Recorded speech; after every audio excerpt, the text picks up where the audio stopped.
Back-to-back losses for your Purdue Boilermakers. They lose 82-74 at Ohio State. We're going to air it all out on here and try to find out some answers and see if this team can find life as we have officially entered March. But we're only mad, no madness. It's Boilers in the Stands postgame show starting right now. Welcome back to Boilers in the Stands postgame show. I am your host, Kraig Bowers Jr. Alongside me, as always, is Joe Jackson and Kraig Bowers as the Purdue Boilermakers fall 82-74 at the hands of Ohio State, who certainly needed their win to try to fight to get into the March Madness tournament, as they are kind of on the bubble in that regard. But Purdue's hopes of going on a deep run in the Final Four and national championship have already kind of been on the bubble for quite some time. And we've been through this in years past, where this time of year Purdue hits, a lull and struggles. And, last year they lost 6 of 8 games right before they entered the tournament. But there does seem to be a little bit of a bad taste in everyone's mouths as this season has progressed, when you talk about the amount of expectations they had coming into the year as the preseason number 1 ranked team in the country, starting 17-1 with some pretty impressive wins. But obviously we all know what the story's been since then. Losing 4 games at Mackey Arena is not the norm for this program. Playing the way they did at IU and at Ohio State is not typically the norm that we are used to when it comes to Matt Painter's teams and this Purdue basketball program. So I'll save the hyperbole here at the back end of my rant, but I will start off by saying this all started in this game, the failure of this game on the defensive end.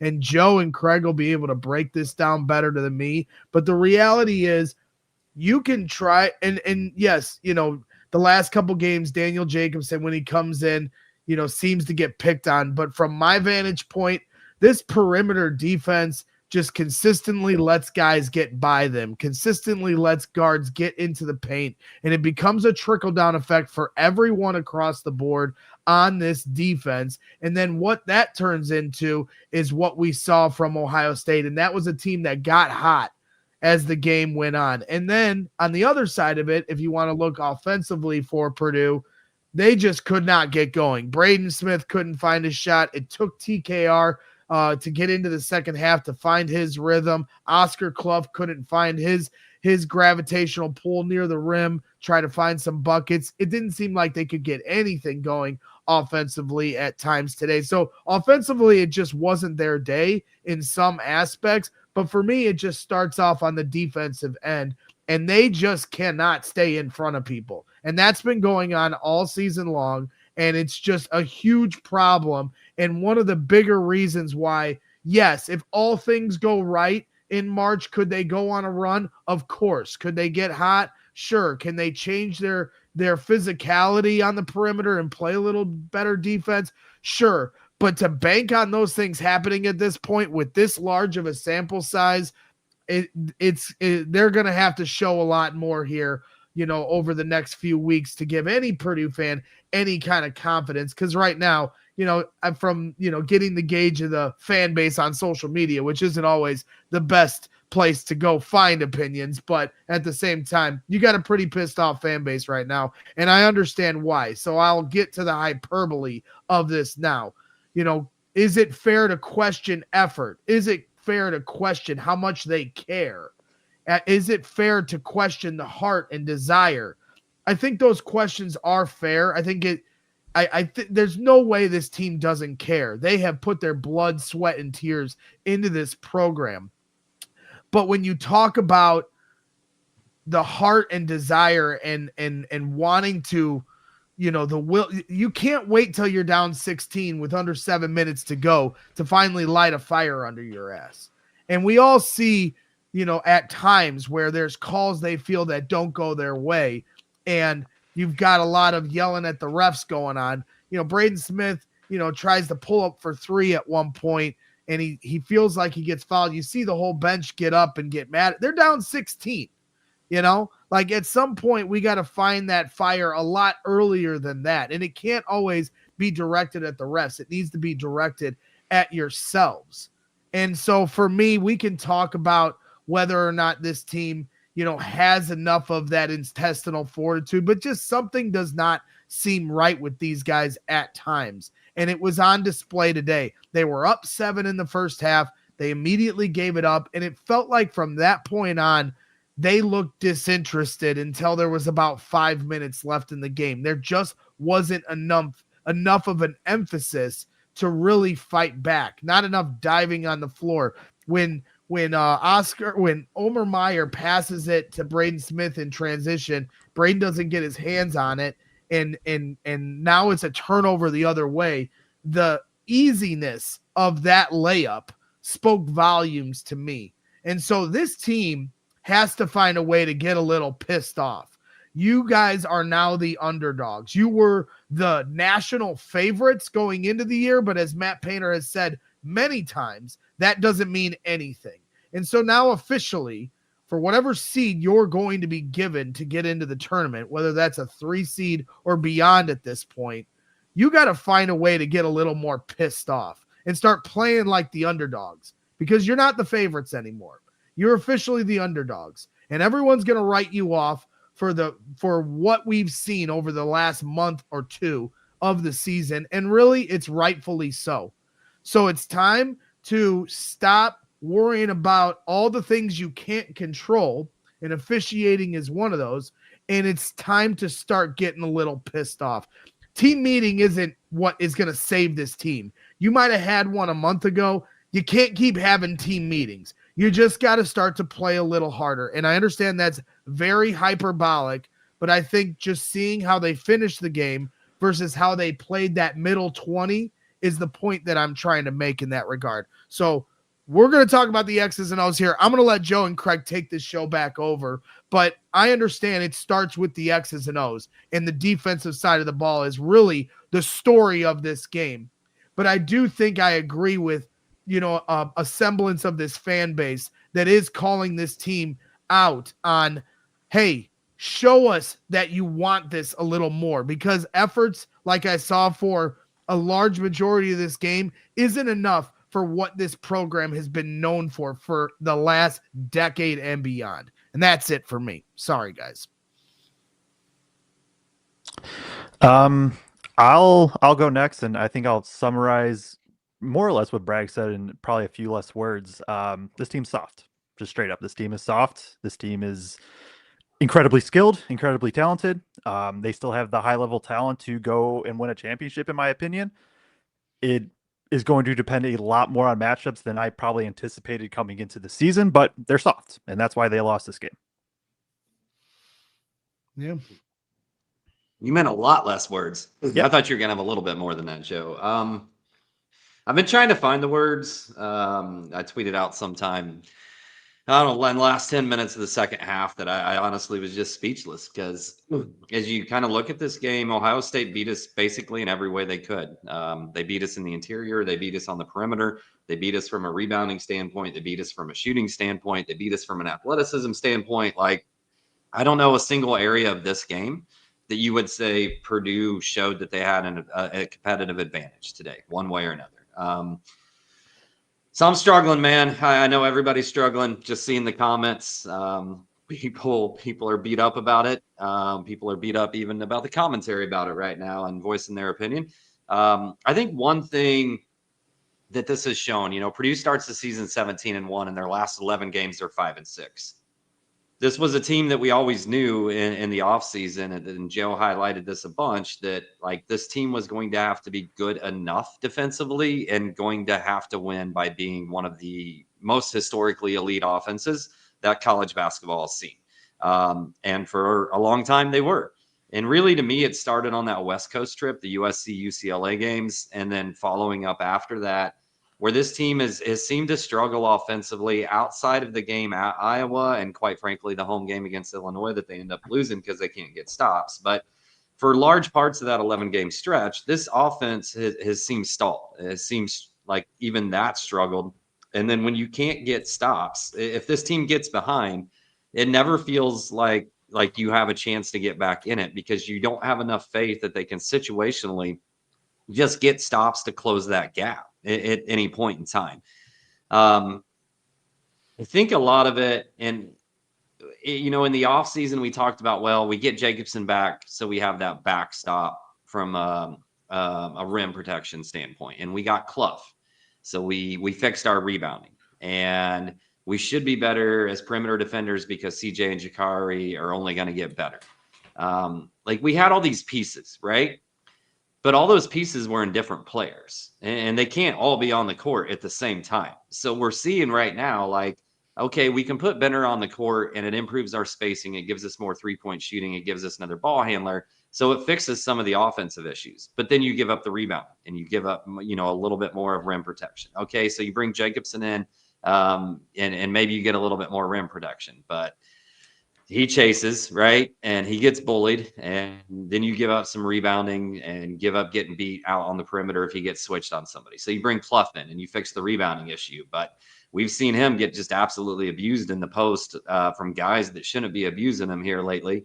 And you lose some of that offensive punch that you have with Benner. So, like, I guess what I'm saying is, like, individually, it looks like, okay, we've got all these different things that should have fixed a lot of these issues that are there, but they're like singular traits in players. And we don't have like a multifaceted guys necessarily out there, and we don't have enough athleticism. In my mind, I think that's absolutely clear. We glossed over that when we were just having elite offensive performances and doing well enough defensively. But it's pretty clear that this team just really, really struggles from not having enough athleticism and positional length in their wings.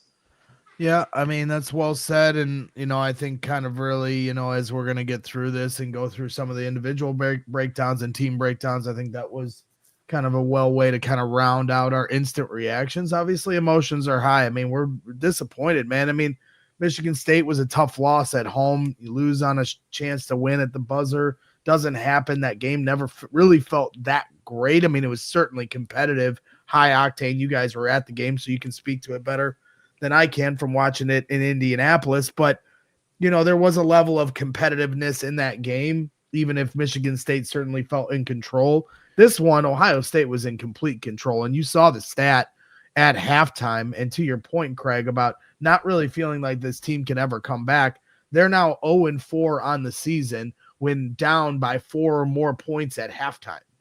And so that's not typical of a Purdue team's DNA. And, they had no bench points in the first half. They were out rebounded in the first half. I'm pretty sure they were out rebounded for the game. This is now the 4th straight game that a team has shot over 50% from the field, if I'm not mistaken now. And so there's just no resistance, as Robbie Hummel said at one point in the broadcast of the second half, and I've talked about this. We've talked about this throughout the year. We've been grown accustomed throughout the years of facing teams or certain players that don't shoot that well, and then all of a sudden they have a great game against Purdue. And more times than not, we were able to chalk that off as outliers. But this season, it has become a trend. It's no longer the outlier. They don't give enough resistance and physicality defensively, which causes every team they play to get hot. And you look at Ohio State's 2 best shooters early in the game. I mean, they did a pretty good job of, doing what they could with Thornton, for the majority of the game. Then he gets hot at the end. Their other shooter, help me out, Joe. Mobley. Mobley, he had some open looks early, but they didn't go down. Well, they started going down for him, and what's the most frustrating for me on that run, when they were up 7, they subbed Jacobson in. Kraig made the note in our group text, like, that was kind of where things turned. But then the other part of my frustration too was like on the perimeter, like Ohio State had a couple threes where they just made a little jab step, little bit of space, bang down the well. Like that wasn't even guys getting by you.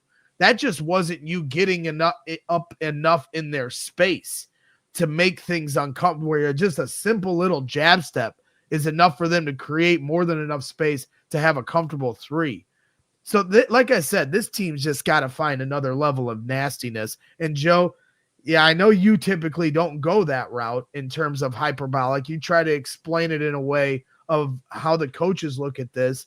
But at the end of the day, I'd be curious to hear what Matt Painter has to say after this game, because I agree with you, and you went there. It was a soft display, and that's just so disappointing on so many levels. And now I just hope they take offense to this. I don't want to hear about a team meeting, to be honest with you. I saw some people suggest they need to have another. They better not, because that's the kind of stuff where, to me, it like that's where you might as well call it. You can't have 5 team meetings, guys. They know what they're capable of. And at this point, they just got to take it personal. Yeah, at some point, it's just have a little bit of pride. Be able to put 40 minutes together. I've harped on it, I think, in feels like every preview for the last month. And the Indiana game, they put 40 minutes together. The Maryland game, they put 40 minutes together. I guess at Iowa, you could maybe call. So, like, it's not like it's been completely non-existent, but over the last month, it's basically 30% of the games I would say they've put together close to a 40-minute effort, and one of them was against a Maryland team that's basically just a walking corpse at this point. But how many times has Painter said that when the shots aren't falling, what kind of team are you going to be? Because that's what today was offensively. And so offensively, you could probably break down better than me and how things went wrong. But to me, it was one of those, you're going to run into games where everyone isn't hitting, and that to me was what that was today for a large portion. And so then what we found out about this team when everybody wasn't hitting was they let go of the rope. Yeah. And I mean, I guess the last few minutes probably helped bump up the offense better than what the totality of the stats say. Like 1.2 points per possession, that's more than good enough to be able to win a ball game. Now in Purdue standards, that's slightly below their average on the season, just kind of sorting. Yeah, probably like 40th percentile offensive performance. The offense is so good that's still probably good enough to win ball games. But you have to have some semblance of defense, and they didn't have that. And I think kind of like what Kraig alluded to is you can improve your offense or you can improve your defense. There isn't really a lineup right now that you can confidently say improves both. Right. You go Benner at the 4. I think it helped open up some stuff, helped it opened up TKR down low, and then they just couldn't grab a rebound to save their life. Right. And then the switching and things like that. So that way, like CJ's down there battling Tilly for offensive rebounds, Lawyer's battling Bynum, etc. But like, again, I know the 1.2 points per possessions, I know it's a little bit inflated. So it's probably a little bit less. Sometimes I honestly think it's as simple as just like make shots. Like how many layups did Braden miss? How many, like Clough, both of his misses, and I know he only took 3 shots. I thought both of his misses were very good looks. They just didn't go down. TKR early, like in the first half, I think he probably forced one, and then other ones like pretty good looks just didn't fall. And obviously he really got going in the second half. I don't know. It's just, yeah, like sometimes you just got to put the ball in the hoop, or if that's like you're going to be your game plan is just to beat them offensively, which is what this team's identity is. Like the ball's just got to go in. And I know like Braden ends up with 20 points and 7 assists, but like it wasn't a good Braden game at all. Like he has to be superstar Braden, and it just has not been there really. I mean, really, like when was the last time, I guess the Indiana game, if that counts, even though it was a blowout, when was the last time we were just like, man, Braden was incredible? Nebraska, maybe something like that. And I understand he's at a higher level, right? Like 20-7 for 99.9% of players is an incredible game. But like when you're at this level, and I say this every game, I think at this point, like you just get held to a different standard. Yeah, and I don't even remember necessarily in that Indiana game that he specifically. I'd have to go back and look, but I thought he was a little slow in that first half, and everybody else kind of propped us up, and then he was big in the second half. But I don't remember for sure. But it's been a while since he's had a full game from start to finish. But to your point, Greg, and something that I've kind of lamented all season about this team is our inability to get to the free throw line. And I think when you look at the differential, we take 10 free throw attempts, they take 32 in this game. Okay. And when you say, like, Painter always talks about who are you when shots aren't falling, I think that's a couple or a few things. One, you've got to out rebound them. Two, you've got to play really good defense, try to force some turnovers. And three, you have to figure out a way to get to the charity stripe because those are freebies, right? Nobody's defending you. You got a clean look, you can get there. And all year, other than there was one game where we shot really bad, got to the free throw line a little bit more, but I think there's only one game all year that I remember like that. This team has just really struggled to do so. And, both bigs kind of get going in the second half and they draw a few more fouls down low, but just never really got going in the first half. And we talked in the preview show is like this game starts with TKR and Clough and how they should be able to dominate Ohio State, both rebounding and scoring. And obviously the foul trouble didn't help. Picking up a foul 22 friggin' feet from the rim for Clough to get his third doesn't help. But, like, I don't know, man. They got to figure out something because, like you said, there's going to be games where shots don't fall. And right now, I just don't see a great formula for them to win those type of games because I don't see them, like, making some giant leap defensively. And the way that Trey likes to score the ball, unless he's going to make an intent of I'm just going to put my head down, get to the rim and draw contact, we don't get to the line very much at all. Yep, and that was well said. That was, this was like one of the first games I actually took notes. Normally I would just shoot from the hip, but I had a lot of things I wanted to say, and you nailed it with the free throws. They had their first 2 free throws of the game came with 1 minute left in the first half from Braden Smith.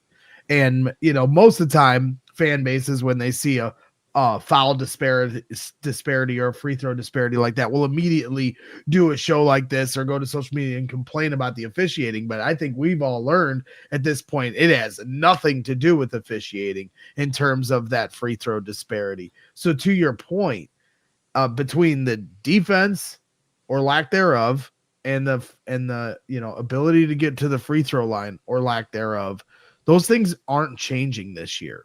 So for this team to go on a big tournament run, which is like all we've been talking about since the start of the year, it's going to take them having just an unbelievable shooting performance and having a road that lays out to them favorably and the matchups fall in their favor. It can happen. It certainly can happen. I mean, again, go back to last year. They lost 6 of their last 8 games before March Madness play. And then they went out there and were on the doorsteps of getting to an Elite 8 game. And I think we all felt much better about how that season ended. And so it did happen, literally a year ago at this time. But it's just gotten to a point now where, it's the same issues over and over, even over the last 2 years of what plagues this team at times. And we all understand it is length and athleticism seems to be the most glaring thing missing in the games that they lose, that it's hard to envision that they're not going to run into that problem come March. And that's really sad. But at the same time, as frustrated as we all are as a fan base, and I don't begrudge any fan for being pissed off right now, that also, at least from our standpoint, doesn't mean that we're giving up on the season. There's still games to be played and they're going to make their adjustments. And you just hope that they come out with a little bit more intensity, physicality, and desire and will, and all those hyperbolic things that you can't really put on a stat sheet or on a chalkboard, but are ever apparent when you watch them on a broadcast or at the stadium. Right. Joe, I have a question for you real quick. And Greg, feel free to jump in here too. But Joe, this team starts 17-1. They've gone 5-6 in the last 11. Is this more of something that Purdue's no longer doing well? Or is it more of who they've played and the fact that teams have kind of figured out how they can expose Purdue defensively, how they can kind of jam them up defensively? I mean, it's a mix. Like, you just look through the schedule and right. Purdue was the at Alabama and Texas Tech games can't be completely overlooked. I would say both of those teams are even if Purdue's in a tier above them still, they're in a similar category of they're good, but you don't probably fully trust them. But then you kind of go through and it's just sometimes this is how it's going to crumble. Is like Memphis was terrible, right? Marquette has been awful. Auburn has been okay at best. Like you just get some of those not mid-major, the non-conference matchups, and right teams just aren't quite as good as what you expected. Purdue was able to take care of business there. I think to me it's probably a little bit just more defensively than anything. Like really going back through all of their losses,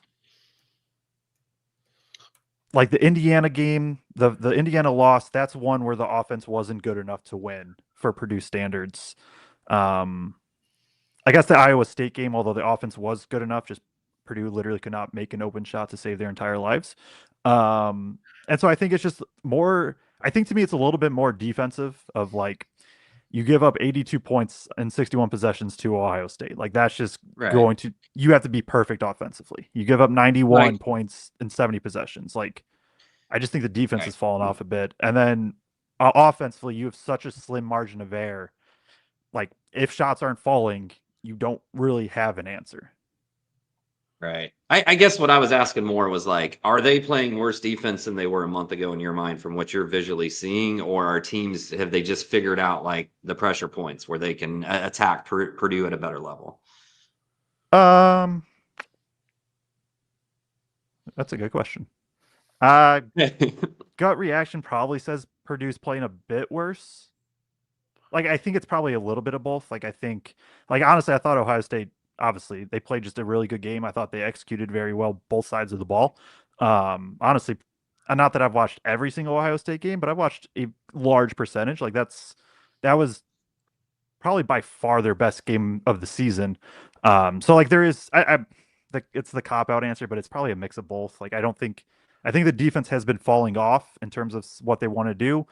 And then you have teams like Ohio State that can just figure things out. Now, Michigan, right? Michigan's just a terrible matchup. Michigan State's a bully. And so in theory, that's a bad matchup too.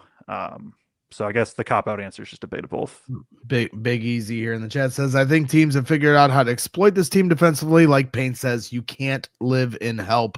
And that seems to be all they ever live in defensively. I think another aspect of it too is that when you look at this team, when they're trailing, versus when they're leading and what they're able to do and the adjustments. Cause I did, I highlighted a comment in the chat that was saying like, they don't make adjustments. Well, today they went small at one point and it was a big possession and they couldn't get an offensive rebound and it led to a wide open three.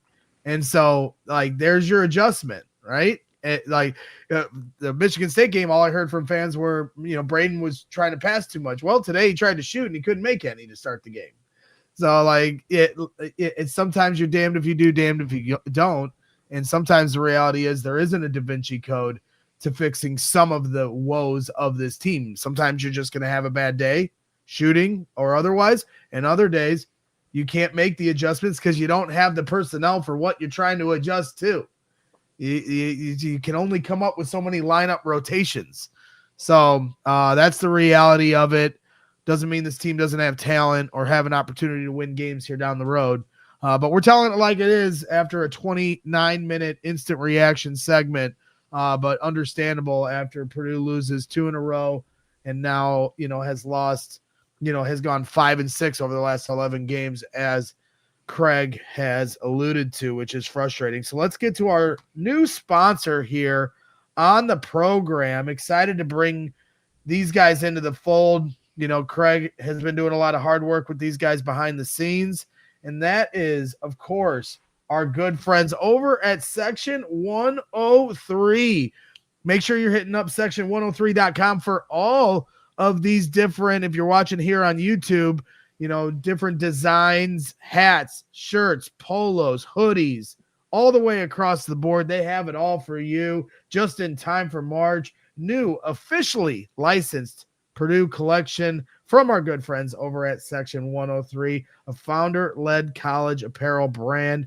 They designed officially licensed gear inspired by each school's traditions, and it's not generic merch. It's built around the things Purdue fans actually care about, and that, of course, is all the traditions that is the Purdue Boilermaker basketball program. from Mackey Arena to Boiler Up to Hale to Old Purdue, and everything is super comfortable.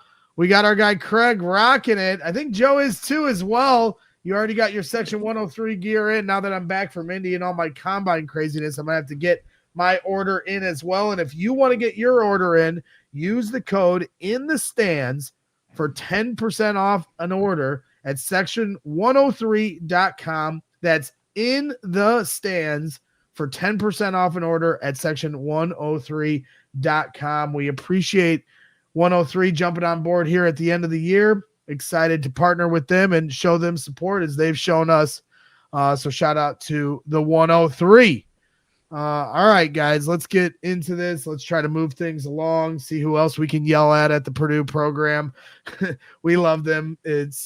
We criticize with love, but it is, one of those days where we're going to air the clip, in certain ways and tell it like it is, as we always do on this show. But, still have belief in everything that this Purdue program can do here going forward. But tough one here. So where do you guys want to take this? Either from a team stats. I know the rotation, we saw Liam Murphy get into the action here today. So there's a few different ways we can take this. I'll let you guys kind of take it from here. Yeah, I'll throw up the rotation chart here. A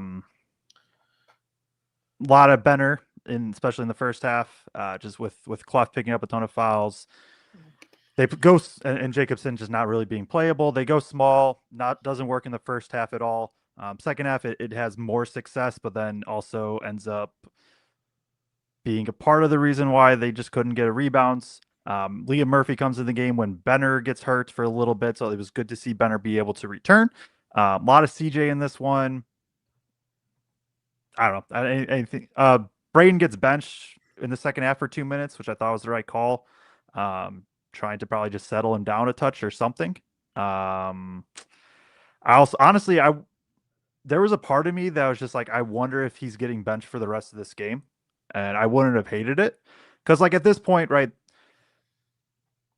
Unfortunately, at least to me, like this game, not that this game doesn't matter, but like in the grand scheme of things, to me, the next week doesn't matter. Like if they play perfect, if they play horrible, I don't think it's going to change my opinion on the team whatsoever, or like my thought about the team. Obviously, you'd like to see them have more momentum going in, but like to me, it could have been almost a moment of just like benching him and just being like, hey, you have to be better to like for this team to go where you want it to go. I obviously don't think it was a bad decision bringing back in Braden Smith for the last 6 minutes, especially when you do have a chance to win and they're able to kind of push a little bit. But yeah, Murphy gets a few minutes. Just definitely was a weirder rotation with all the foul trouble that Purdue got into. I mean, Clough and TKR foul out. Braden ends up with 4, although I think it's a little bit later. Jacobson, he picked up 2 fouls in his 4 minutes. Just kind of made the rotations wonky. Yeah, well, and I guess the other thing we got to point to is Daniel Jacobson. I think he's starting to draw some attention from fans. The Michigan State game, there was some struggle there. He comes in today. If you bring back the rotation list, he comes in at a certain point in the first half where he logs about 3 minutes is what you categorized here. He gets in at the very end of the first half, but then in the second half, he comes in kind of quickly, and that's kind of when Ohio State really started to extend. I really was mad at that first bucket of the second half. Like, that just frustrated me to no end. But Jacobson comes in pretty quickly, and then he doesn't come in the rest of the game. So what would – I know plus minus doesn't mean anything, but if you're looking at 5 minutes of action for Daniel Jacobson, I am curious what his plus minus was in those 5 minutes. It was minus 13, and so I do want to add on like I don't think Jacobson was good. It was a game where he's just not going to play. The reason why we say like plus minus doesn't always mean everything is right. CJ and Lawyer had already drilled, I think, 3 threes. Jacobson comes in and they both miss. Like, that's where the plus minus gets a little bit weird, because right, is it Jacobson's fault that CJ and Lawyer miss a wide open 3 when he's in compared to when he isn't? No. Now, does that mean Jacobson played well? No, he was getting bullied down low. He was getting moved on Ohio State's kind of Gortat action where you screen and then you just kind of seal the big rolling. So this is not a defense necessarily of Jacobson, but more of a and I know context is hard, but like you do have to add a bit into context of like he came in and Purdue just started missing shots also. Like that part's not on him. Maybe a couple of the buckets could be put to him though for sure. Well, I will say the one thing I noticed in the first half, and guys need rest, but one note I did make in the first half was that I thought Oscar Clough was playing good help defense.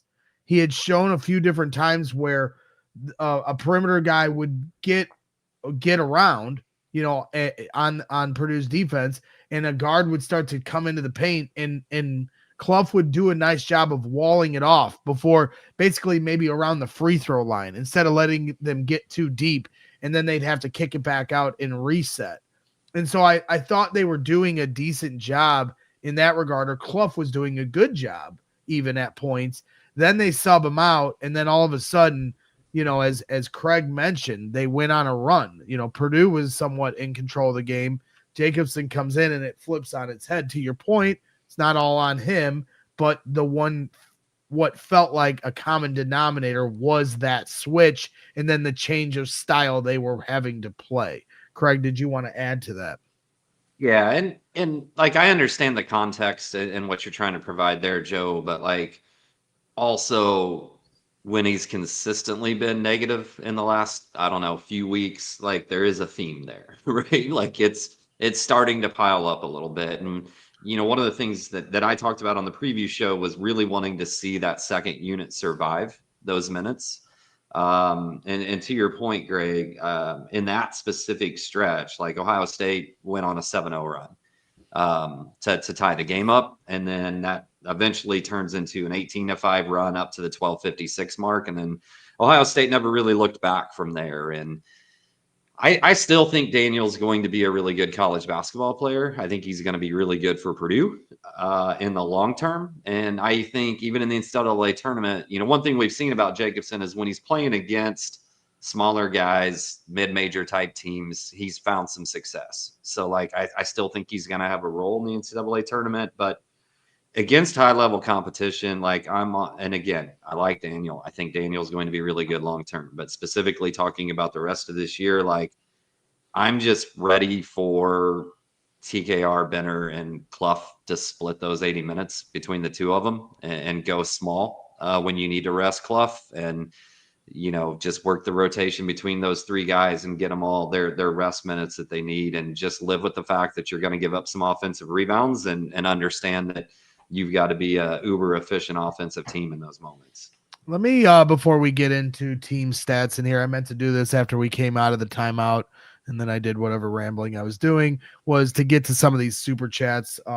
Try not to always wait till the end of the show to some of these. So appreciate your guys' patience and appreciate Scare Time Studios. Sounds pretty cool. $5 super chat says, I owe you 3 this super chat. I love that you guys get on in here, win or lose. Thank you.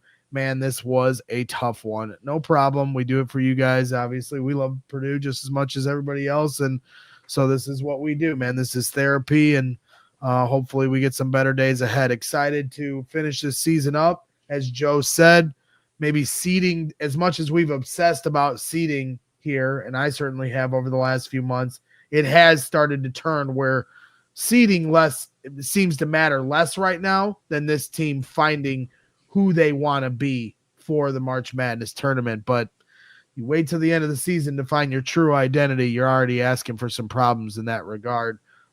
Late night tips live. $5 super chat says the handicap of the preseason ceiling was DJ being able to alter 8 to 10 shots a game and block another 2 to 3 glaring.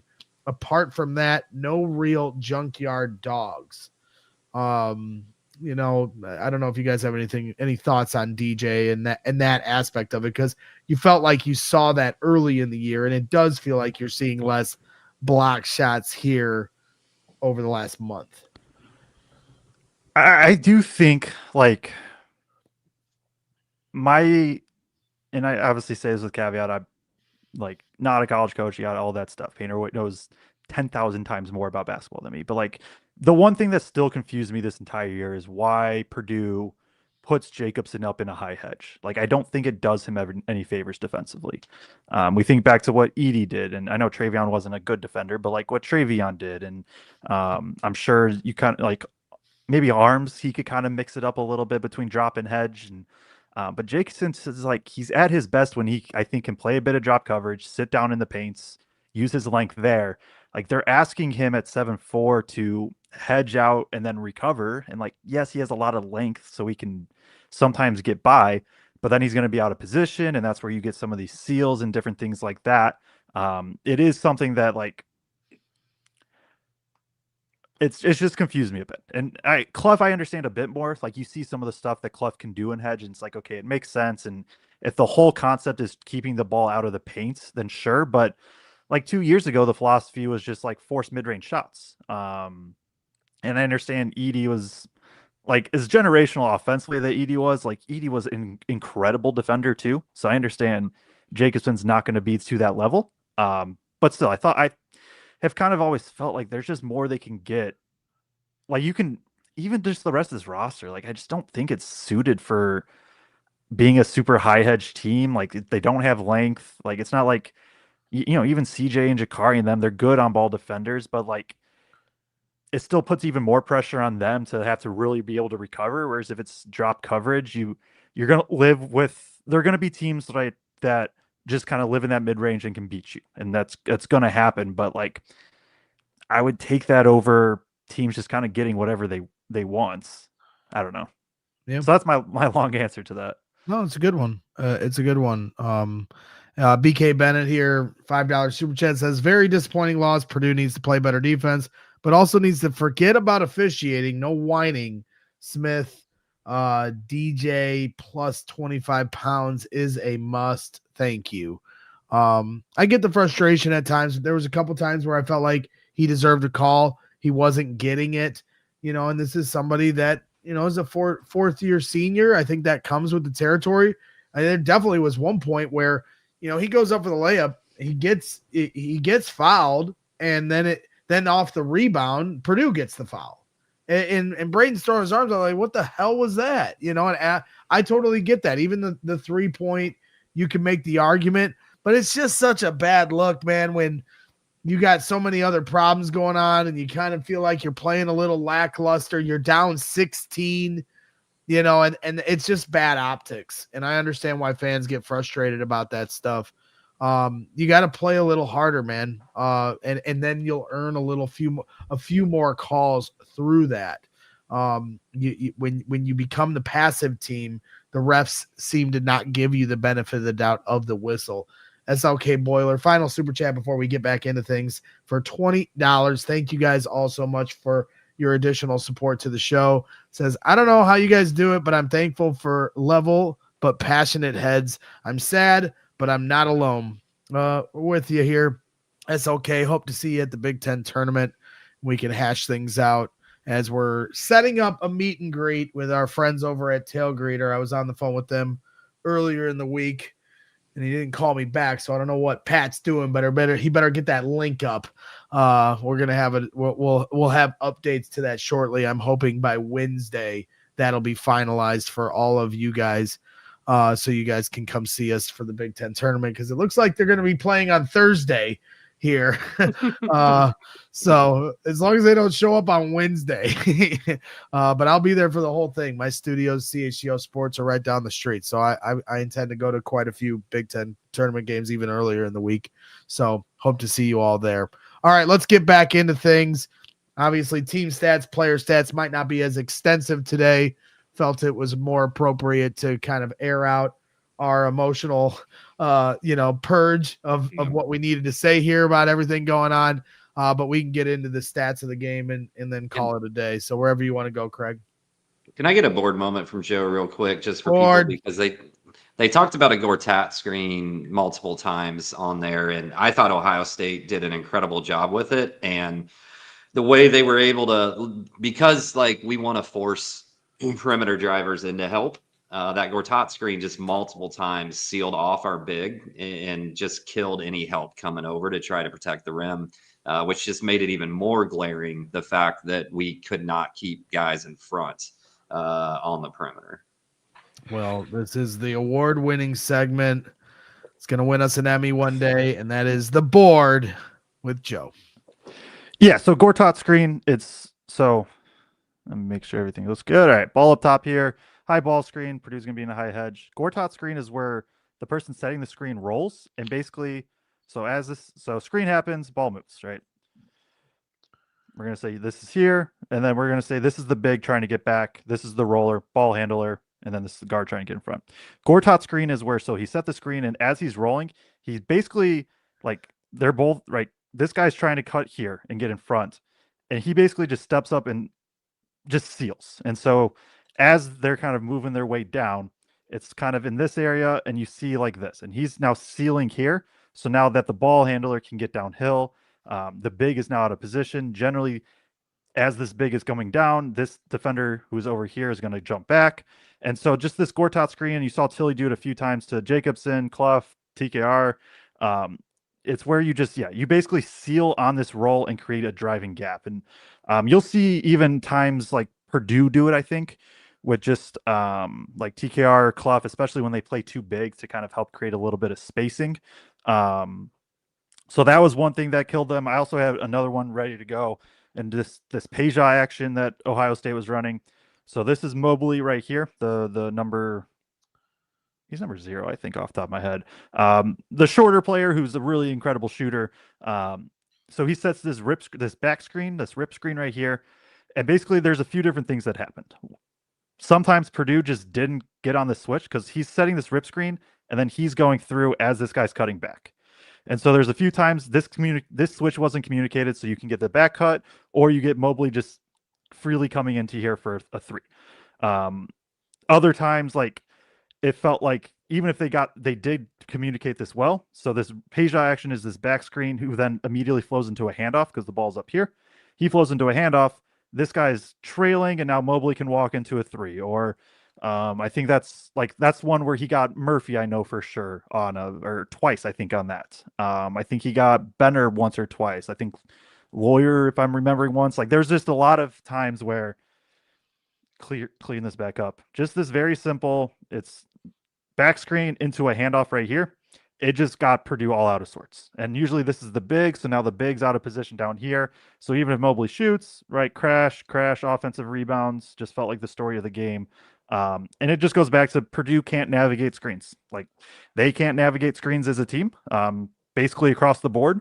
And if that's the case, then your switching and your communication has to be perfect. And it obviously wasn't. And that's how, I mean, honestly, like Ohio, this is oversimplifying, but Ohio State between the Gortat screens, that Peja action, and then the zoom action that's a handoff or a pin down into a handoff for Thornton up the middle. Those were the 3 things that Ohio State just kind of killed Purdue with, and then offensive rebounding. So it's not like it was like an overly complex, I think, plan or anything. It was just, Ohio State found what worked, and they just kept going to it. It was methodical. They took their time. Anytime the few times Purdue tried to speed them up, that's how they were able to get a little bit of runs going. And then Ohio State was smart enough to recognize, all right, let's slow it back down. And then once they were able to do that, and that's where Purdue has to get back to, do something different, give a different look as they're coming across half court, like to me, of pushing the pace to get that clock sped up a little bit. Because when they're slowed down like that, they're just, as you said, getting picked apart. So yeah, let's get into it. Yeah, go ahead. The last thing on the defense is and I talked about I think I'll just draw it on the board quickly in case anybody does want the visual. So high hedge, what Purdue has run all year against the high ball screen. My marker's starting to go out. High hedge is where the big guarding the screen jumps out, tries to push the ball into it back. When I talk about drop coverage, it's the big sitting back here. So now he's going to scoot back, and you just kind of live with this mid-range area. If Purdue's going to be in this high hedge, which they are, that's been their thing all year. I know that part of it's personnel based, but I think at some point you have to start being able to gamble a bit for steals. I don't think that this defensive system works if you aren't forcing some quantity of turnovers. Because, right, Purdue runs essentially Nebraska's defensive system, and Nebraska is the top 5 defense in the country with, on paper, pretty similar personnel. They got a little bit more athleticism, I would say, a little bit more length, but like in general, it's a pretty similar personnel. They do a good job of forcing turnovers. Now they ran the system for years. Everybody's been involved. Like there's more complexities to it and pretty much everything that we talk about. But like at the end of the day, they're 42nd in defensive turnover percentage. Purdue is 220th.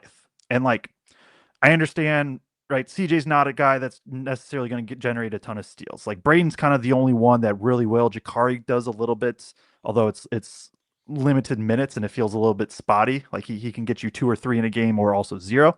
So I understand part of it's the answer is just personnel, but I would like them to, like, if they're going to do this, just go for it. Be aggressive, force a lot of turnovers or force more turnovers, because not forcing turnovers, you're still giving up shots whenever you want. Or I know Iowa State is obviously a miles better defense than Purdue, but similar type style. They're 7th in turnover percentage. Iowa State is a top 10 defense. They're about 100th in 3-point defense at 3-point percentage and 2-point percentage. Not like awesome numbers, but they don't foul, they force turnovers, and so they end up as a top 10 defense. So I just think that's the other part to me defensively is like, it's almost like Purdue's caught a little bit in the middle of like, they want to be aggressive and push out, which, okay, fine, but then they don't force the turnovers to do it, and then they don't have the defenders to be able to recover. Why do we struggle to navigate screens? Is it a lack of athleticism? Is it a personnel thing? Is it like what is it specifically? Yeah, lack of athleticism, lack of length. Right. CJ and Jakari, I think, are overall good, but I wouldn't qualify either of them as like, man, they just get through screens incredibly well. Yeah, I just think it's athleticism, length, like, and it's been that way for a little bit. Even like last year, I don't think Colvin was great at it. He got better throughout the year.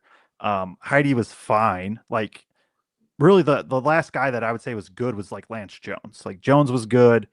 I would have to go back. Like Eric Hunter, I kind of remember him being good. Like there have been guys, but I do think a lot of it is just, I assume a lot of it's just length and athleticism. There's probably some, if I really go back and deep dive, and I would have to do that before giving a 100% confident answer. Like there's probably some part too that like Purdue is taught to force the guys into the screen. So CJ and Jakari are going to angle themselves in a way that they're forcing them to use the screen, which is good because you're dictating a little bit where the offense is going, but then they're even a half step behind to starts. And for as good as defenders as we know that they are, like it's for anybody, it's tough to consistently be able to make up that ground, especially when they're guarding the Bruce Thorntons, the Bennett Sturts, the Jeremy Fears, those types of players too. Well, I have a little bit of audio I might be able to play here from Matt Painter talking a little bit about this after today's game. He talks a little bit about accountability, but mainly he's talking about the defense. So let me see if I'm able to do this. If not, I can try to read and paraphrase it, but I do have the audio available here. So here's Matt Painter after the game and after we come in and out of our focus and our concentration. Like we make good plays, we do good things, and then we don't. And you say, well, okay, these plays are different. We do this well, but these different plays we do well. No. We're the king at, we will guard you in the same action, then we'll turn around and guard the same action after that, and we don't do what we're supposed to. And so, like, it's got to be accountability. Like you got to, if they're going to run the same stuff and do the same things, we got to stay on the same page. And what's crazy is we come in and out of it. Like we'll have 2 or 3 good possessions like that, and then we won't. And so it's like we just need more consistency across the board. I wish it was one guy. I can fix it. I wish it was 2 guys. So it's not. It's collectively as a team. It's guys that have played in 125 games, and it's a couple others that's played in 28 games. And it's that's what we have to have. You can't beat yourself. There it is from Matt Painter. Fed up. You can hear it. He called everybody out across the board there. And I think that's accurate what he said. Like, it's not like last year Purdue was 53rd in defense in the country. They're 33rd this year. Like, it is still a better defense, and right, they could have 2 good defensive performances, and Ken Palm would put them back as a top 25 defense. Like it's there. It's just there's so many moments where it's just like the rotations aren't good, the communication isn't good. It feels they're just so reactionary defensively, I think. And if you are, like, you just got to be perfect, and they're obviously not. So there it is. That was Matt Painter, so that helped kind of add to this discussion here.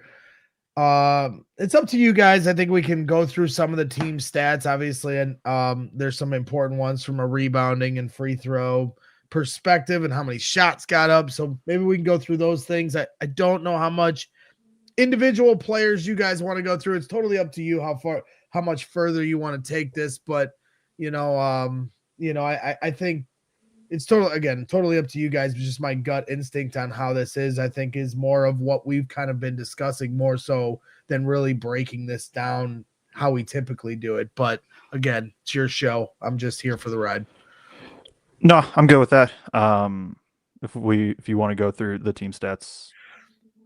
Yeah, let's pull these up here. Thank you, sir. Once again, for a 4th straight game, Purdue's opponent shoots over 50% from the field. Ohio State 51% on 47 field goal attempts, 38% from 3. They made 9 threes on 24 attempts. They also, as Kraig alluded to, 25 of 32 from the free throw line.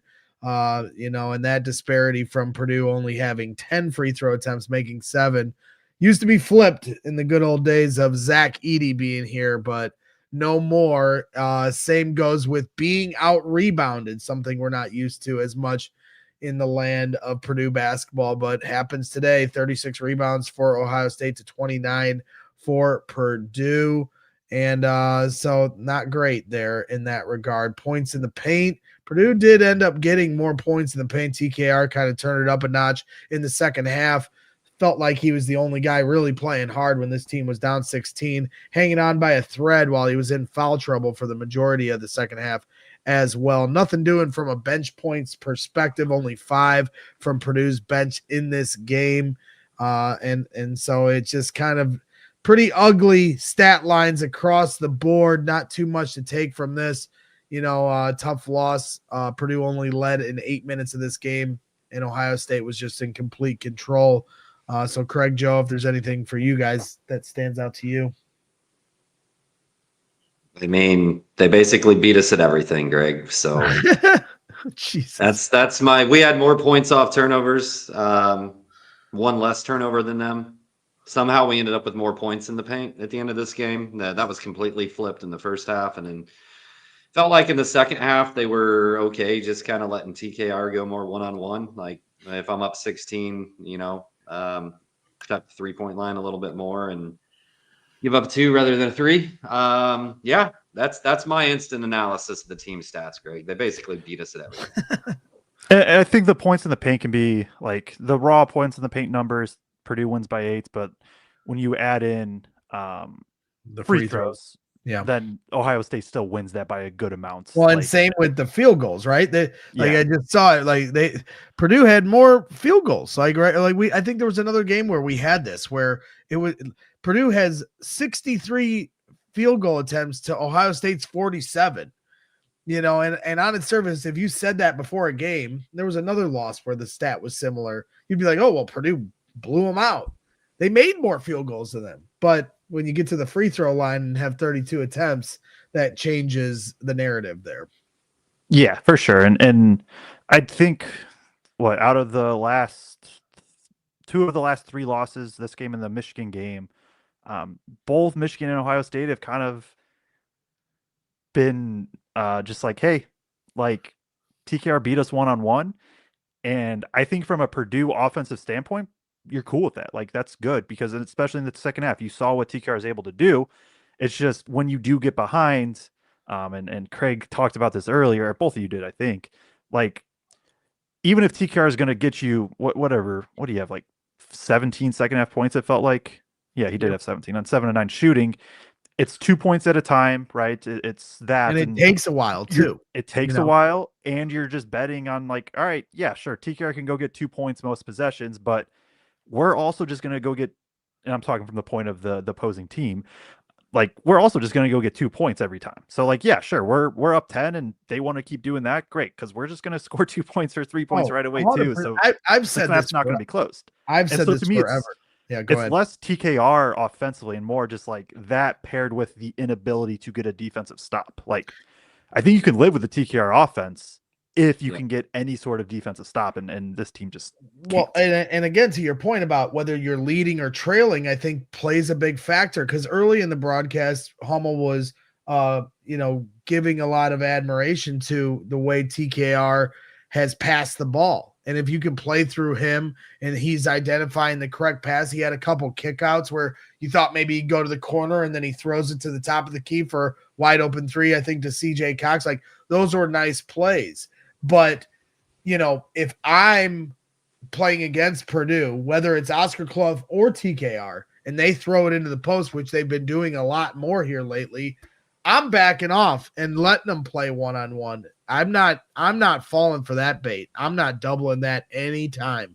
And I'm living with the results from that. Now, you start to build a lead if you're Purdue.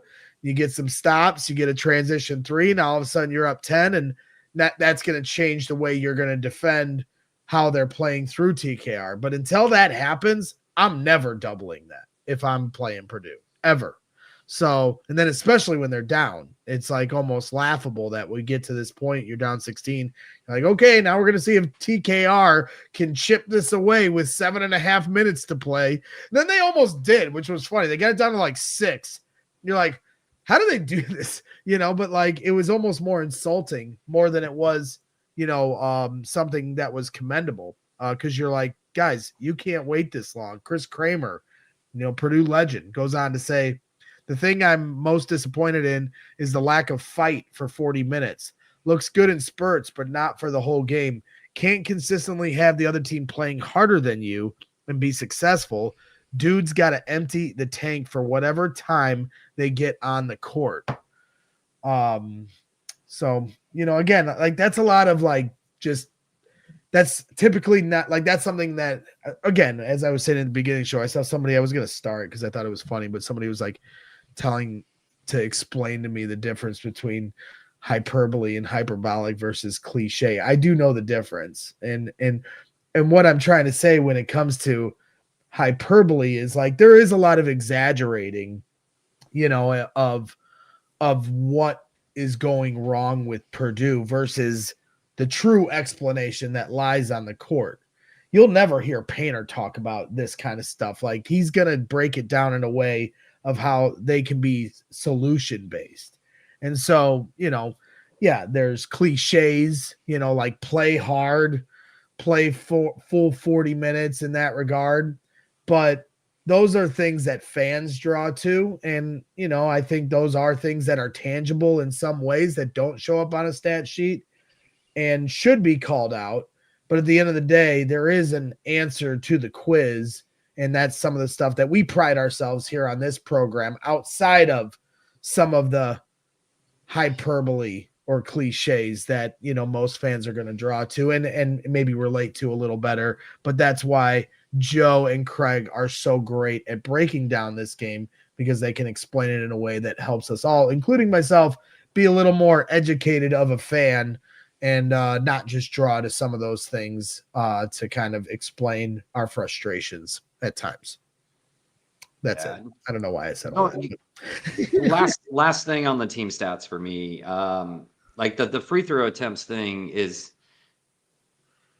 that's really important for Purdue because they're in the top 20 in the country and not fouling, not putting people on the free throw line. And when we talk about this team in terms of where they're at defensively, right, their margins are so small, so they can't give free points basically to an opposing team, and everything has to just be done with precision and with focus and consistency from that standpoint. And they don't get to the free throw line very much. Purdue doesn't. On the flip side of that, they're in the bottom 30 in the country as a team getting to the free throw line. So in this game, when Ohio State kind of flips that script in terms of, getting to the line 32 times, that's telling you that Purdue was just struggling mightily defensively because a lot of those came after a guard beat somebody on the perimeter and then dropped off to a big, and then you're flying over help late and fouling just to try to not give a free layup there, right? But some of it also too was just bigs flat out beating our bigs. Second game in a row in the first half where I was like, how are Ohio State's bigs better than our bigs in this game? Felt the same way about the first half of the Michigan State game. Just doesn't make sense to me. Not sure what's happening there. As we go to individual stats, though, I got a new idea for this one, Greg. Yes, sir. If you give me some leeway here, okay? Yeah. Instead of going through each individual player, now that we're on an hour and 5 minutes already, Joe, on this roster, and Greg, you too. I'll let you guys both go here. Who would you grade? I'm trying, man. Who would you grade out as a B on the report card today? A B or higher in terms of their play in this game? CJ Cox. CJ probably gets there. Look at it. I said something intelligent. You did. Didn't even have to look at the cheat sheet. TKR's like right on the border, I would say. Yeah, those were my two. So I guess anything you want to highlight? Anything you two want to highlight about those two? And then I'm going to flip. I just like where CJ's game is trending here as we're getting to March. If they are going to go on a run and they are going to get hot, I like that he's shooting with confidence, whether it's, catch and shoot or coming around a curl like he did today. Obviously, he does what he does defensively as well. So I like where his game is trending right now, and I'll leave it at that. Yeah, and I'll take TKR and honestly say a similar thing. And I know the first half was poor, so maybe not the biggest game for advocating for him. But I think this is 5, even going back to Nebraska, 6 straight games where I come away being like, all right, TKR is really rounding into form, and he's done it in a variety of ways. Right, Nebraska was 19 rebounds in a game where he's just not going to be able to shoot because Nebraska doubles every time he touches it. Iowa 12-12, Michigan 27-12, Indiana 26-5, Michigan State 10-6-7 assists. Only 5 total turnovers over those 6 games. Obviously 19-9 today, and again, the first half was poor, but if Purdue wants any chance of going on a deeper run, TKR is starting to kind of provide that floor. Other guys have to step up to win. Other guys needed to step up to have Purdue win today, but the only reason Purdue had any sort of chance in the second half was because TKR was just able to get to that level again. And I'll just say, if we're gonna go ahead, Craig, I apologize before I transition. Let me finish my exercise, Greg. All right. So the C grade people, right? We don't really need to focus on a lot because there's not necessarily great positives to talk about there, not really bad negatives to talk about there. So D+ or below on the report card for this game, who fits into that range for you? I'll let you go first this time, Joe. Am I just rattling them all off or just one at a time? Rattle them all off. Jacobson. Technically Murphy, but poor Murphy. Yeah, we're just gonna leave it at that for that one. Lawyer. I don't know if I would put Lawyer. I don't know. Lawyer's he's right on the border. He had a couple threes, but he had 5 threes. He was 5 of 9 from 3. He had 5. All right, my bad. He falls to C to me because I thought he had a really good offensive game and I thought he had a really poor defensive game. So kind of just balances back to C. I'm gonna put Braden in there, and I understand 20-7, but if we're talking in the grand scale of Braden, I don't. What was his shooting? 7 of 19. I don't think it was the worst Braden game we've ever seen, but I'll put him right on that border too. Yeah, and just from an effort and energy standpoint, he definitely was frustrated. I just thought he couldn't get control of the game. And I will say early on too, I made a note of it at one point. There was a few times where I thought he was navigating towards the rim and might have had an angle to try to get a layup and instead chose for the fadeaway jumper. It might have been 1 or 2 times, but it was enough for me to make a note of it. settling while we are asking him over the last couple games or the Michigan State, hey, shoot some more. Okay, but if you have an angle to the rim, try to get the layup over the fadeaway three. We know you can make it, but it's a high degree of difficulty. So, you know, that's probably where I'm at with it, you know, with Braden. You know, it was definitely a rough game for him. Would Clough fall on the list for you? I was gonna put Clough on the list as well. I realized like he carved out space, right? He ends up getting, how many rebounds did he have in this one?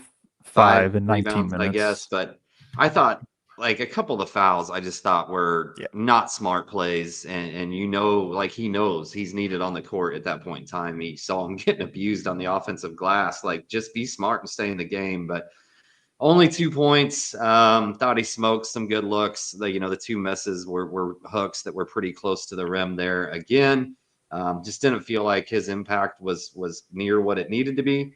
I'd put Meyer there too. I just didn't think it was he didn't get a ton of minutes in this one, but goes 0 for 4. Going back to Smith though, for whatever, like, I don't know. It's felt like for so long that like when crunch time hit, you knew Braden was going to make the right play. In a couple of games here during this, on and off losing streak, it's just felt like when Purdue starts to get in a little bit of that hole that he's kind of exacerbated it instead of brought him out of it. Just with the speed of play, franticness of a pass, making a wrong decision and a turnover. There was a series, I don't remember exactly what the score was. It might have been when we cut it to 6, actually, because Lawyer hits a 3. There's a miscommunication on a back screen that leads, I think friggin' Mobley got it right underneath the rim, and instead of shooting a layup that he was wide open. Out to Bynum. He kicked it out to Bynum. Hit a 3. Who hits a 3. Smith immediately comes down, and it's like, oh no, like the lead is going back up again, and like makes a terrible, terrible turnover. I think that's the one where he drove baseline. He thought Fletcher was going to be somewhere and like chucked it across half court. No, that wasn't it. That was a different one.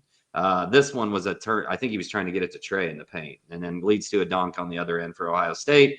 And all of a sudden, I think the lead was 11. I might have my scores wrong in terms of exactly. Who do you put the turnover when Omer Meyer passes it to him towards half court? As they're trying to get the ball up court, and Smith doesn't get his hands on it. I thought that was a big moment in the game. And then he comes back down. They didn't have numbers, but they're in transition. And I felt like Braden was so frustrated by the pass that he just allowed that layup. I mean, I know that he can't. The fouls you have to take into account, but I just didn't like the easiness of that layup coming back the other way, depending on who you thought was at fault with the turnover itself. You asking me or Joe? Either way, because the pass was kind of ahead of him, but I think Braden got a hand on it. Like I know it was maybe not the best decision ever from Meyer. But I thought it felt lazy by Braden.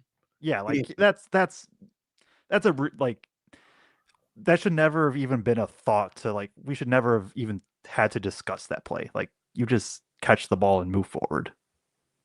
Yeah. But on both those turnovers, the one Smith threw to Lawyer, the one Smith to TKR, both of those situations, like, it was a bad pass by Smith. And in both of those situations, he's turning around and like reaming out the other guy for not, like, he's reaming out Lawyer for not being in the spot he wanted him to. When he throws a no, like, he doesn't even look back there to make sure Lawyer's there. And Lawyer's like, what are you talking about? And then Trey, same thing with Trey. It's like he doesn't put the ball in a space where Trey has any chance to catch that one, and then he's going off on Trey. And I just think, like, there's got to be a level of, if you're the dude, like, there's got to be a level of leadership, of accountability to what Painter was saying of, like, my bad, lift everybody up around you, bring them with you.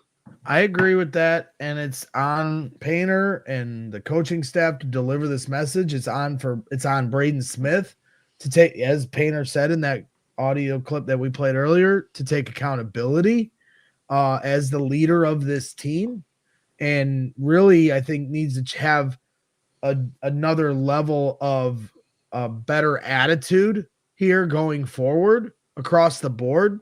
It needs to have a more killer mindset and just a better attitude as a leader. So I think those things are fair to say. And what I will say is, and not everybody lives on Twitter, so shout out to all of you that don't. But the other thing I will say is, if you're the type of fan that thinks going at him on Twitter, I don't really know if he does or does not read this stuff, or tagging his podcast, like you're going to go out here and bully one of the best players ever of this program into playing better. I just want you to know that for, most people that are, adults, you look like an idiot. I'm just telling you. And I get we're all pissed off, but you going at a podcast or going at a player on social media as a grown ass man, and I get this dude makes a lot of money now, right? These are paid professionals at this point for the amount of money they make. So I'm not saying he ain't above criticism, but if you're a Purdue fan doing this, like, there's nothing wrong. What we've done for the last hour and a half, we've called things to the table. Joe called him soft right out the gate. There's nothing wrong with that and just being honest. But some of the stuff I see putting on Twitter across the board, like, you guys look like morons. And I'm just telling you, like, this is the new era of kids. They're going to have podcasts. Everyone has a podcast, And so, like, if you're thinking about how this team's going to recruit going forward, the type of players get, not every player has a podcast. So I understand that. And I'm certainly old school too. I'm certainly of the old school mentality of, you'd prefer. I mean, Cole Kmet was on our podcast on CHGO while the Bears were on a 10-game losing streak. And I would talk to Cole about, like, we need to stop doing this. And that's something we're making big, money off. It's something that generates money, for our company. And so I am of that old school mentality too. But at the end of the day, that's not the era we live in anymore. Guys are going to have podcasts. So get over it. And, going at some of the best players to ever play for your program is just not a great look for the fan base, for, trying to entice other players, other kids that are in high school right now thinking about coming to Purdue. So I'm just telling you, from my standpoint, you guys look like morons, and we're all pissed off that they're losing, but I promise you, nobody's more pissed off than these guys. So that's my rant. That's that. And I'll say this much too. You can blame the sleepers guys all you want for having them do a podcast. If Braden Smith or any other player on the team had wanted to do a podcast with us, we would have taken them up on the offer. And you guys would be getting a different level of energy from me trying to go at me for, allowing someone to try to have their own platform and their own branding on our show. So if you think you're going to go at sleepers and over here we do it the right way, I promise you, any player on the team that wants to do a podcast with us, we're going to do it, because that's what you do when you're trying to build, a business. And also, when players want to have a platform to talk, they should be allowed to talk. And I will also say there is a touch to it. And when the team starts playing bad or things like, shouldn't force them to come on. And I'm not, sleepers isn't doing that. In fact, I think it's the complete opposite. I think they look out for Braden in certain ways of, like, hey, timing wise, is this the best time to do it? I won't speak on their behalf, but I'm just telling you, like, if we were to ever do that, we would take those things into account. But let's be realistic about the generation that we're in, and understanding that these guys are allowed to build their own brand. As nauseating as that statement might be to some, that's the reality of the world we live in now. So grow up. Honestly, grow up. Ooh, you were gonna say something. I'll just quickly. Hey, great. I'll quickly add on go to ahead, that really quick. Just like more of the whole going at players on Twitter and stuff. And I would like to think that the people that do this and the people that watch this show probably isn't on the Venn diagram, probably isn't a very large overlap.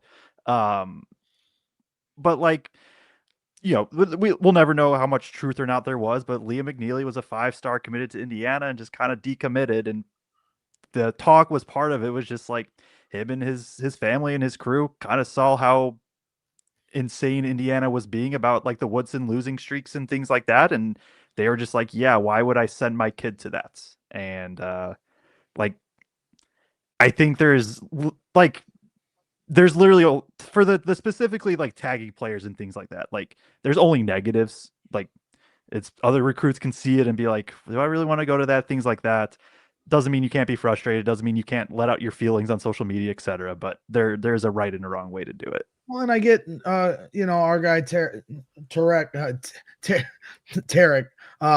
huge supporter of this show, say Mendoza is a good case study, though. Did Mendoza shut out most social media? Yes. And what did it result in? Heisman and a team full of 2 to 4 stars winning it. I'm not saying every player needs a podcast. I am the type that would say I'd prefer our guy, any guy, whether it's the Bears, the Bulls, the Cubs, anybody. Yeah, all in on just dialing into their job of what they need to do and win on a court. But at the end of the day, this is not 1992 anymore. Guys are going to have podcasts. So get over it. That's all I'm saying. Like yelling at the sleepers guys or tagging 3-point. Braden doesn't run the 3-point podcast account. So he's not reading the message. And he's probably not looking at his Twitter very much either, if I had to guess. So I just think a lot of it's futile, and it's just also immature when I see 40-year-old men or wherever going at 20-year-old kids on social media because you're mad your basketball team lost. That's all I'm saying. And it like seeing, and you know what? Some of the characters I see going trying to be going crazy, going hellfire and brimstone on Purdue or Painter or Braden or otherwise are the same guys that were talking a lot of craziness when they went all the way to the national championship. So they'll never be pleased. And so you just want to piss and moan, go for it. But all I know is from my standpoint, reading you, and I see those things on the timeline, you look like an idiot. That's all I'm saying. Yeah. No, I'm 100% blaming Greg and Carter. It's all their faults. And I'm just going to leave it at that. I'm totally kidding. I'm not blaming my friends, Greg and Carter, at all. I mean, hey, Greg, like I said, Greg, we got a superstar chat right here. Super chat from Jason Depew. Jason Depew. $10 super chat. Thanks for the show, guys. Everyone needs to hit the like button. All right, we want to get to other starred comments here. If you guys have any in particular you want to call out, I'm going over to Jenny's parents. They got new dogs, so we're excited to get over there. I might start cursing at the dogs too. Okay. All right. I thought it was notable. Painter's 0-3 versus Diebler. Yeah. That's, Diebler needs to like a small percentage of Diebler's paycheck needs to go to Painter. Yeah. Like actually. It's weird how there's some coaching things there. Like, I mean, Woodson, for no better than he was as a coach, had a 500 record against Painter also, I think. So, yeah. Yeah, I would also say, let's just go through a couple. Benner looked like he hurt his wrist a couple times. He did make that twice. Yeah. He did make the free throw at the end of the game, but that's definitely something we're going to have to monitor here going forward. Joe Milligan had a nice comment here saying, as disappointed as I am with Boiler basketball, never disappointed in Boilers in the stands. Appreciate you guys very much. Then we also had another one that I wanted to bring to the table. Oh, just one more shout out to section 103 here. I saw Mark Hoffert say, I love that Pete logo. And that's so clean. So we'll pull that. Yeah, there it is. Joe's actually wearing it. How's the comfort on that there, Joe? How you guys feeling with it? There was, my girlfriend was there like when I put it on for the first time. I was like, oh wow, this is really comfortable. That was like my exact quote, word for word. These are some of the different designs here that you can get at section103.com. Go to In the Stands or use code In the Stands for 10% off. Once again, 103.com. They got a bunch of hats. Definitely liking some of those. Look like some good golf hats there. Some polos, hoodies, shirts, and everything you need in between. Thank you to Section 103 for jumping on board with us. So that wraps things up. Had a few rants in there. I'm glad I got through those. Now I feel better. Purdue and Northwestern on Wednesday night. Yeah, on Wednesday night. So stay tuned for a preview show as Joe and Kraig always provide for you. That'll be in Evanston at Northwestern. Northwestern's on a 3-game winning streak of their own. playing some pretty good basketball here, and we all understand that every time it seems like Purdue goes to Welsh Ryan Arena, they give us a hard time there as well. So no days off in the Big Ten. See if Purdue can bounce back and find some sort of an identity before we get into tournament play. But a frustrating game nonetheless, which resulted in 4 or 5 rants from yours truly. So that's it. Appreciate everybody for hanging out. Thank you once again to Section 103 for jumping on board with us. Thank you to everybody that tuned in. Hit the like button, subscribe to the channel if you haven't already. We will be back here again for a preview show and then post-game show coming up on Wednesday night. So until then, keep your heads up and always boiler up.